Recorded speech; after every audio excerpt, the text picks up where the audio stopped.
जोदायक फल चारे, बुद्धिहीन तनु जानिके सुमिरा पवन कुमार। बल बुद्धि विद्या देहु मोहि, हरहु कलेश विकार। सीताराम सीताराम गाओ रे गाओ, सीताराम सीताराम गाओ रे गाओ रे, सीताराम सीताराम गाओ रे गाओ रे, सीताराम सीताराम गाओ रे गाओ रे। मारी राम जी सो, मारी राम जी सो राम राम। कहियो जी हनुमान, कहियो जी हनुमान। सीताराम सीताराम गाओ रे गाओ रे, सीताराम सीताराम गाओ रे गाओ रे। जय हनुमान ज्ञान गुण सागर, जय कपीस तिहु लोक उजागर। राम दूत अतुलित बल धामा, अंजनी पुत्र पवन सुत नामा। महावीर विक्रम बजरंगी, कुमति निवार सुमति के संगी। कंचन वरन विराज सुवेसा, कानन कुंडल कुंचित केसा। हाथ वज्र ध्वजा विराजे, कांधे मूंज जनेऊ साजे। शंकर सुवन केसरी नंदन, तेज प्रताप महाजगवंदन। विद्यावान गुणी चातुर, राम काज करबे को आतुर। प्रभु चरित सुनबे को रसिया, राम लखन सीता मन बसिया। सूक्ष्म रूप धरि सिंह दिखावा, विकट रूप धरि लंक जरावा। भीम रूप धरि असुर सहारे, रामचंद्र के काज सवारे। लाए सजीवन लखन जियाए, श्री रघुवीर हर्षि उर लाए। रघुपति के नहीं बहुत बड़ाए, तुम मम प्रिय भरत ही सन भाए। सहस बदन तुम रोज सतावे, अस कहि श्रीपति कंठ लगावे। संकादिक ब्रह्मादि मुनि नारद नारद जम कुबेर दिखपाल जहाते, कपि कोविद कहि सकै कहाते। तुम उपकार समे वही गिरना, राम मिलाय राजपद जितना। तुमरो मंत्र भीषण माना, लंकेश्वर भय सब जग जाना। दुख सहस्त्र जो जन पर भानो, लील्यो ताहि मनोर फल जानो। प्रभु मुद्रिका निर्मम माहि, जन दिलाए अचरज लाहि। दुर्गम काज जगत के जेते, सुगम अनुग्रह तुम्हारे तेते। राम दुआरे तुम रखवारे, होत न आज्ञा बिन पैसारे। सब सुख लहे तुम्हारी शरण, तुम रक्षक काहू को डरना। आपन तेज समारो, आपै तीनों लोक आपने कापै। भूत पिशाच निकट नहीं आवे, महावीर जब नाम सुनावे। आसै रोग हरे सब पीरा, जपत निरंतर हनुमत बीरा। संकट ते हनुमान छुड़ावे, मन क्रम वचन ध्यान जो लावे। सब पर राम तपस्वी राजा, तिनके काज सकल तुम साजा। और मनोरथ जो कोई लावे, सोई अमित जीवन फल पावे। कारो जुग प्रताप तुम्हारा है, पर सिद्ध जगत उजियारा। साधु संत के तुम रखवारे, असुर निकंदन राम दुआरे।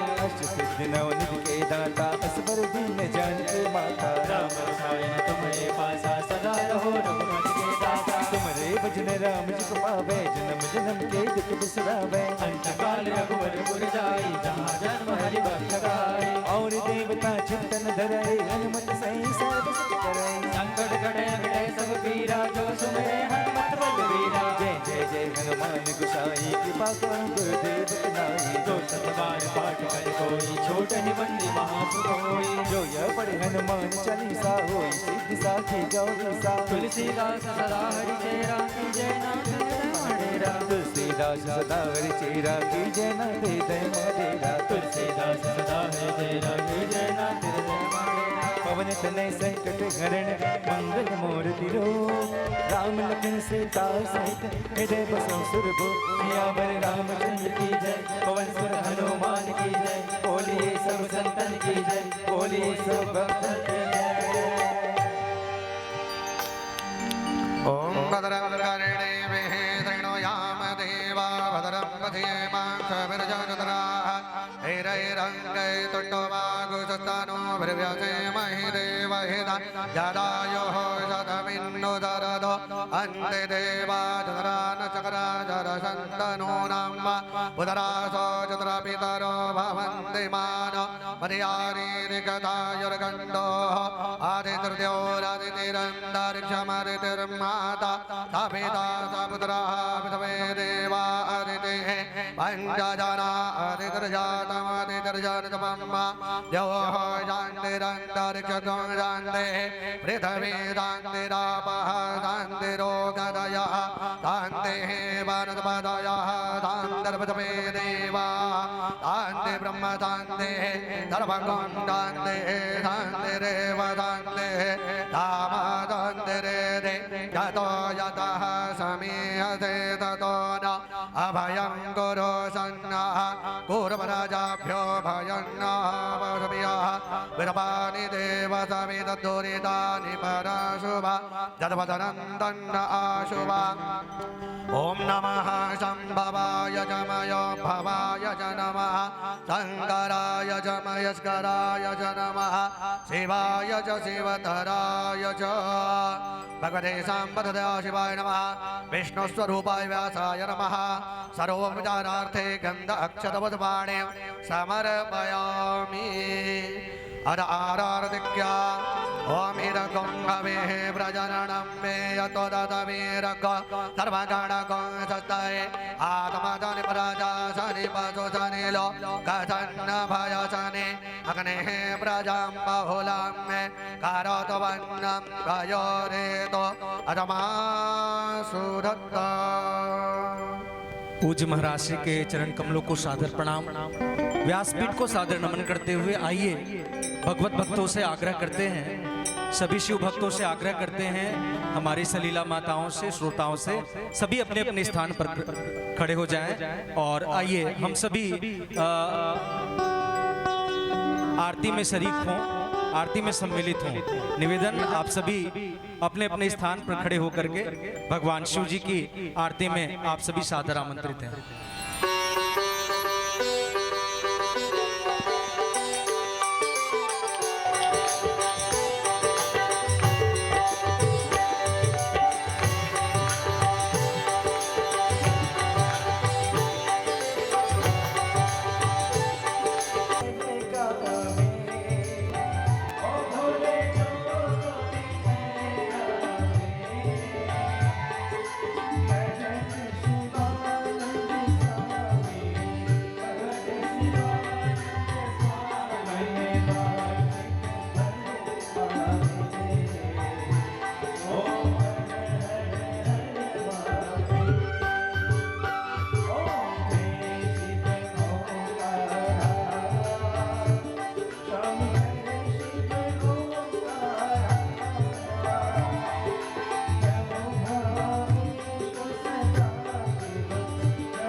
दया धर्म तारा साधु संगत कीजिए दया धर्म तारा साधु संगत कीजिए दया धर्म तारा।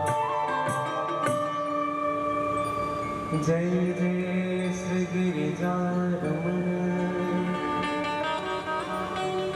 जय जय भूपतिशोर जय भक्तन सर्वस्व प्रभो जय गणपति चितचोर जय भक्तन सर्वस्व प्रभो जय गणपति चितचोर। बोले विश्वनाथ भगवान की जय।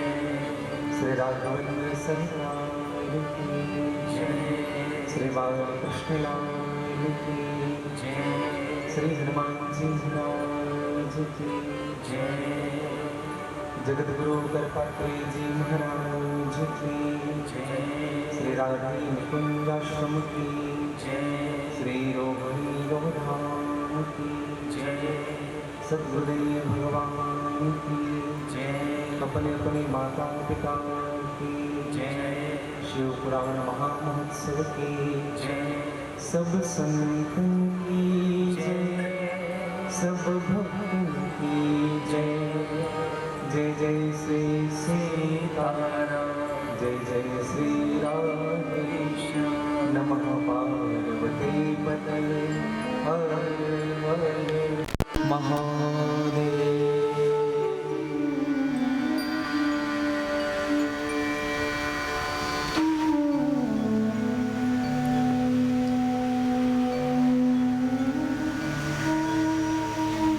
भगवान आशुतोष भूत भावन जगत के नियंता अनादि जन्मा सर्वव्यापक जीव के त्रय शूल को दूर करने वाले पावन भगवान विश्वनाथ जी की असीम कृपा मेरे परम आराध्य श्री राधा वल्लभ सरकार के महत्व कंपा पूज्य राम कथा सुनबे को रसिया राम कथा के रसिक श्री हनुमत देव की सहज कृपा और परम पूज्य सद्गुरुदेव भगवान के विशेष कृपा के फलस्वरूप छत्तीसगढ़ के पवित्र नगरी जांजगीर जिला के अंतर्गत मां बमलेश्वरी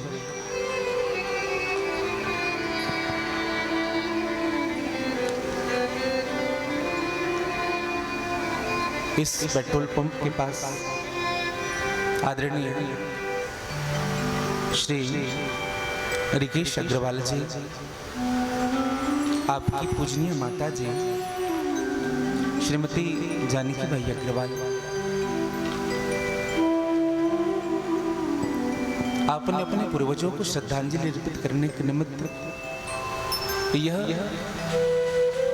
श्रद्धा रूपी शिव पुराण का यह विशाल आयोजन आदरणीय स्वर्गीय श्री बनवारी लाल अग्रवाल जी आपको श्रद्धांजलि के रूप में साथ में स्वर्गीय श्री मोहनलाल अग्रवाल जी समस्त बागोतिया मित्तल परिवार साथ में उपस्थित मेरे बड़े आत्मीय शिष्य श्री जगदीश अग्रवाल जी आपके समस्त परिवार उपस्थित मेरी माताएं मेरी बहनें विद्वान आचार्यगण विद्वान संगीतज्ञ गण और निकुंजपति चैनल के माध्यम से जितने भी श्रोता श्री शिव महापुराण में अपना प्रेम समर्पित कर रहे हैं आप सभी को मैं व्यासपीठ से साधुवाद ज्ञापित करता हूँ और आप सबके हृदय में जो मेरे शिव की भक्ति है शिव का प्रेम है उनको मैं वंदन करता हूँ प्रणाम करता हूँ। श्रावण मास का पवित्र पावन पर्व और श्रावण मास के साथ साथ पुरुषोत्तम मास का यह स्पर्श 19 वर्षों के बाद यह उत्सव हम सबके जीवन में आया है, वो भी भगवान शिव की मास की अधिकता। 19 वर्ष के बाद। अब 19 साल पहले किनको याद है कि नहीं ये तो हम नहीं जानते, जिन्होंने उपासना की रही होगी, लेकिन आप सौभाग्यशाली हैं। और बार बार धन्यवाद ज्ञापित करूं मैं अग्रवाल परिवार का कि आपने अपना कल्याण नहीं अपितु पूरे नगरवासियों, पूरे क्षेत्रवासियों का कल्याण करने का निर्णय। आइए आप और हम भगवान शिव से जुड़े, इनके पूर्व मन, वाणी और कर्म की शुद्धि के लिए भगवान शिव के नामों का आश्रय ले। पश्चात जैसे मेरे प्रभु की इच्छा होगी आज की कथा में हम प्रवेश करेंगे। एक बार सभी बोल लीजिएगा हर हर, थोड़ा जोर से बोलिए हर हर हर हर।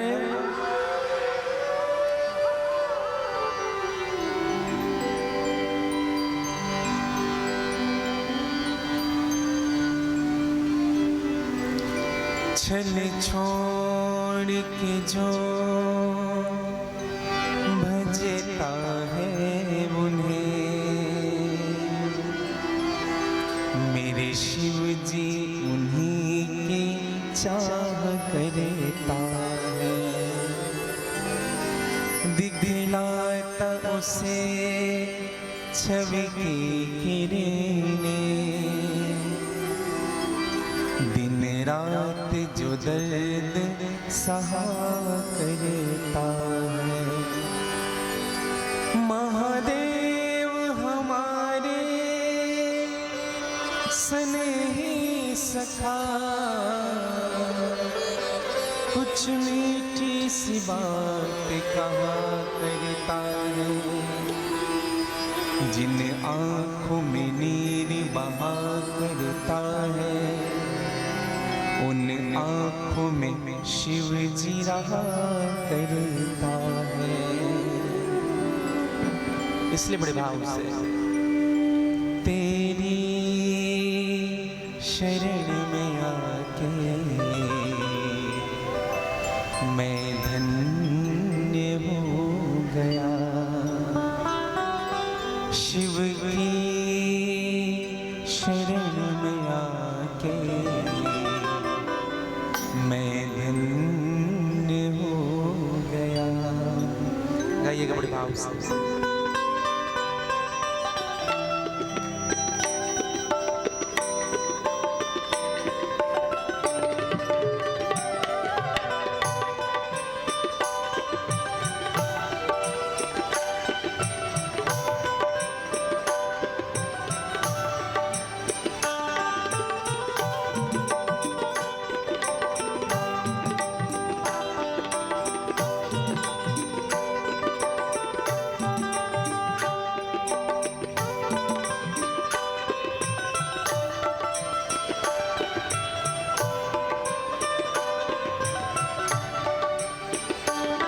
तेरी शरण में आके मैं धन्य हो गया। तेरी शरण में आके मैं धन्य हो गया।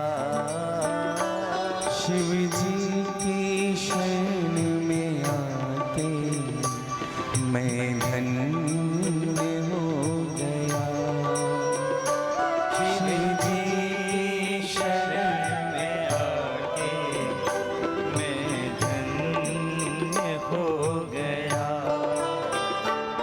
जन्मों की प्यास थी जो, जन्मों की प्यास थी जो, जन्मों की प्यास थी जो, जन्मों की प्यास थी जो, मैं संपन्न हो गया। तेरी शरण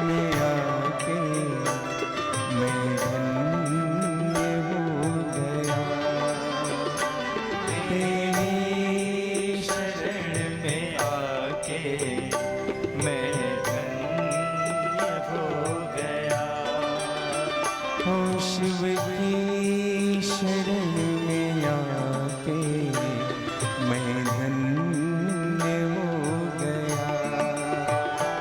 शिव की शरण में आके मैं धन्य हो गा लीजिएगा थोड़ी आनंद से मस्ती से।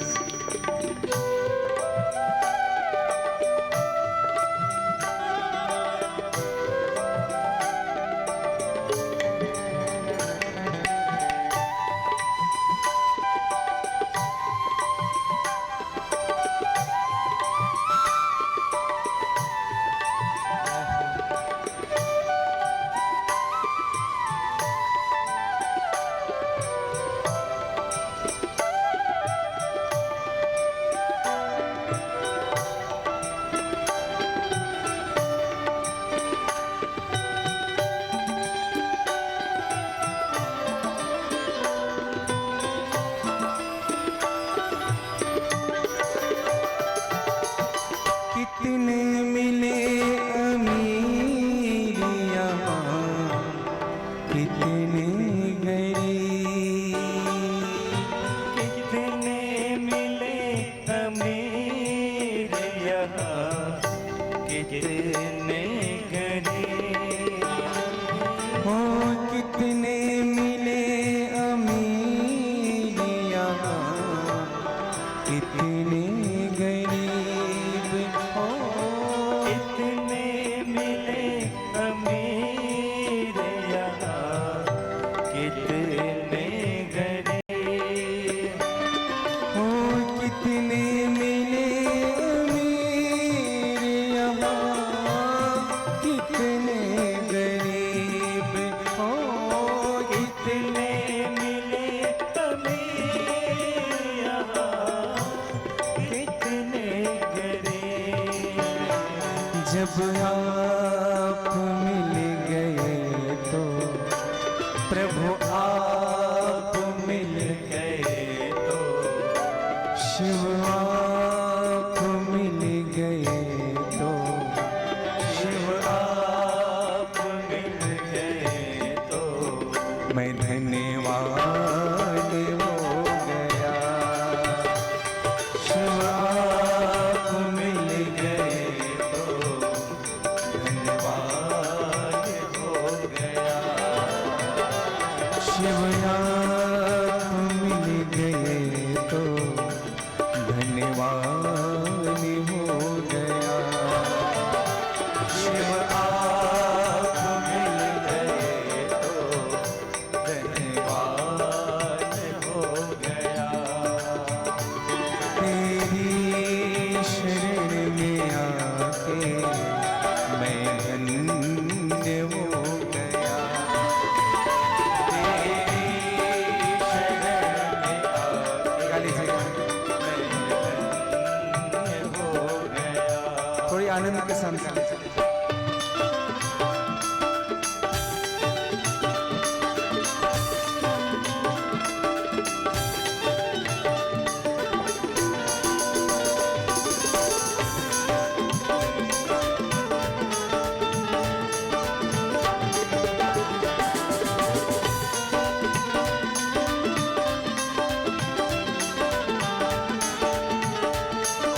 बोले विश्वनाथ भगवान की जय हो।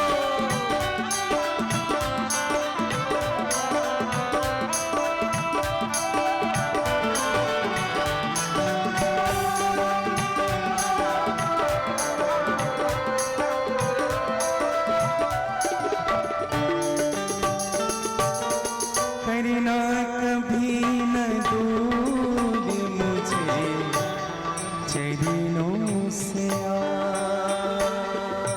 करना कभी न दूर मुझे चरणों से आप। ओ करना कभी न दूर मुझे चरणों से आप। ओ करना कभी न दूर मुझे चरणों से आप। हो करना कभी न दूर मुझे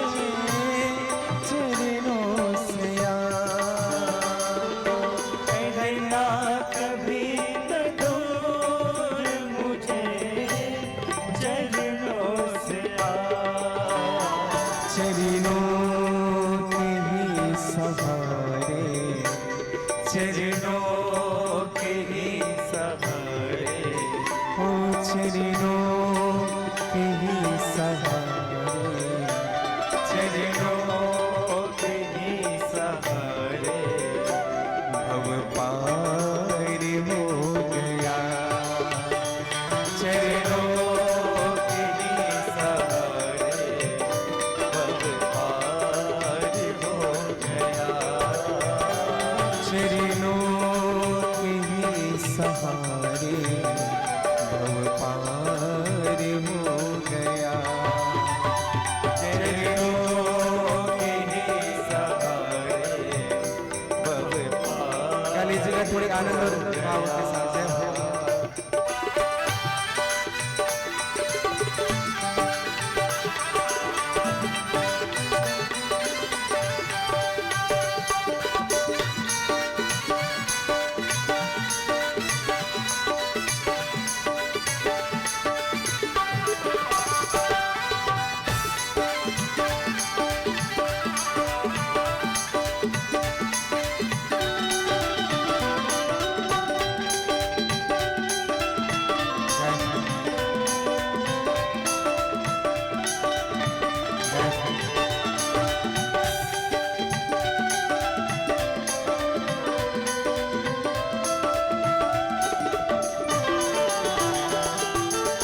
दुख में तड़प रहा हूँ प्रभु मुद्दतों से मैं, ओ दुख में तड़प रहा हूँ प्रभु मुद्दतों से मैं।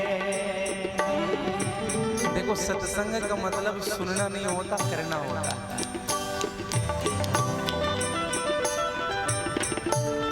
गीतें सुनी जाती है लेकिन भजन किया जाता है। हाँ।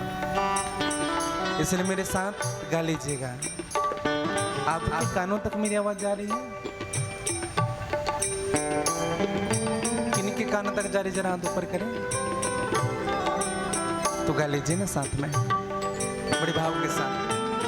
दुख में तड़प रहा हूँ प्रभु मुद्दतों से मैं, ओ दुख में तड़प रहा हूँ प्रभु मुद्दतों से मैं। ओ दुख में तड़प रहा हूँ प्रभु मुद्दतों से मैं, ओ दुख में तड़प रहा हूँ प्रभु मुद्दतों से मैं। हो एक आपका सहारा, एक आपका सहारा, हो शिव आपका सहारा, शिव आपका सहारा, साकार हो गया। शिव आपका सहारा, साकार हो गया। शिव आपका सहारा, साकार हो गया। शिव आपका सहारा, साकार हो गया। ओ जन्मों की प्यास थी जो, जन्मों की प्यास थे जो, जन्मों की प्यास थी जो, जन्मों की प्यास थे जो, संपन्न हो गया। तेरी शरण में आके मैं धन्य हो गया। तेरी शरण में आके मैं धन्य हो गया। तेरी शरण में आके मैं धन्य हो गया।